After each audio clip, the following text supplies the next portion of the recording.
Hola, em dic Josep Maria, soc de l'Associació de Veïns de les Fonts i aquests dies que estem confinats crec que és interessant fer coses que normalment no fèiem, no? O fèiem poc, com pot ser llegir llibres, mirar pel·lícules, mirar vídeos.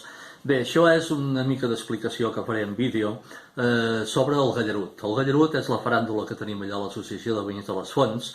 Com el seu nom indica, vàrem posar-hi un nom que fos fàcil de recordar, que fos també engrescador per la mainada, referit al gall, el Gallarut, perquè té forma de gall, però realment el Gallarut no és res més que la representació d'un animal mitològic molt antic, concretament creat per la mitologia grega, és a dir, abans de Jesucrist, que és el basilisc. Ara faré una mica de detall del que és el basilisc, el que ha representat històricament, i també com ho hem portat a l'Associació de Veïns de les Fonts, a la festa, concretament del barri, i també com a faràndula del nostre barri. D'un ou de serp covat per una gallina en surt un monstre que té el cap i la cua de serp, el cos de poll i la cresta de gall. És un animal molt iracund i temible, capaç de matar la gent només amb una sola mirada. Ara bé, si en el mateix moment que canta el gall, un marrec li passa una branca de ruda pels ulls, la seva mirada assassina es torna inofensiva i és amic de la gent, sobretot dels infants. Joan Amades parla del basilisc com una bestiola menuda que viu dins els sepulcres o en llocs on hi ha tresors enterrats. El basilisc neix del baf de l'or, que segons la creença popular és un metall que ja porta els gens d'aquest animaló.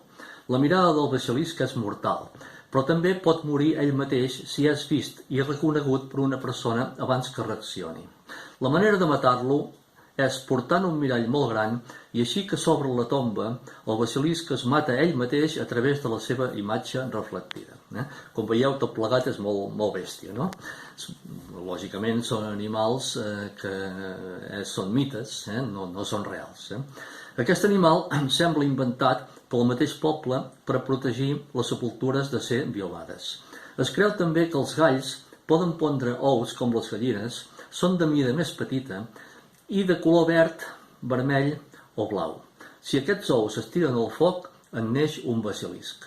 Això consta al fabulari Amades d'en Jan Grau i Martí. En tot aquest rerefons de caràcter mitològic, el 7 d'abril del 1996, en el marc de la festa del Roser del barri de les Fonts, s'estrenava el Ball del Gallarut. El Gallarut de les Fonts, dissenyat per Miquel Gou, fou construït per Joan Ferrés i Pere Claveguera Rius i pintat per Jaume Pla. La seva alçada és de 3 metres i pesa 55 quilos. A partir de la idea dels veïns de les Fonts, el grup de recerca folclòrica de la Garrotxa de l'Esbart Maragoleny de les Preses fou qui realitzà el guió argumental del ball i la coreografia. La música i la instrumentació per la cobla són originals d'Agustí Pedrico. El Ball del Gallarut pretén plasmar en forma de ball festiu els símbols del bé i el mal a partir de la transformació que sofreix aquest animal mitològic gràcies als infants.